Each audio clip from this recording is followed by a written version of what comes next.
Hi అండి. Welcome to Swapna Gunasri channel. నేను మీ స్వప్న. 5 మినిట్స్‌లో అయిపోయే పితికిపప్పు పాయసం చేద్దాం. పెసరపప్పు పాయసానికన్నా సేమ్ అలాగే ఉంటుందండి. ముందుగా స్టవ్ వెలిగించి ప్యాన్ పెట్టి 2 టేబుల్ స్పూన్ నెయ్యేసి అనపగింజలు పచ్చివాసన పోయేంత వరకు వేగించాలి. తర్వాత వాటర్ పోసి కొంచెంసేపు ఉడకనియాలి. పక్కన సగ్గుబియ్యం నానబెట్టుకోవాలి. పప్పు 90% ఉడికిన తర్వాత పప్పు గుత్తితో అన్నా లేకపోతే గెంటితో అన్నా మెత్తగా మెదుపుకోవాలి. మరీ మెత్తగా కాకుండా అక్కడక్కడ కొంచెం పలుపుగా ఉండేలాగా మెదుపుకోవాలి.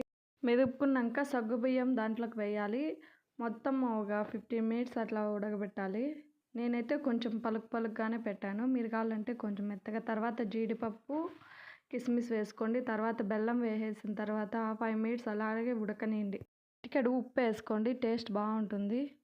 బాగా కలిపిన తర్వాత సగ్గుబియ్యం కూడా 90% ఉడికిన తర్వాత పచ్చిపాలు నేను 1 కప్పు పోసుకుంటున్నాను. పచ్చిపాలు పోసుకుంటేనే టేస్ట్. పెట్టి పొంగు వచ్చేంత వరకు ఒక 5 మినిట్స్ పొంగు వచ్చేంత వరకు ఉడికించుకోవాలా. ఆ తర్వాత దించితే టేస్ట్ మాత్రం సూపర్గా ఉంటుంది. అలాగే కొంచెం లైక్ చేసి సబ్స్క్రైబ్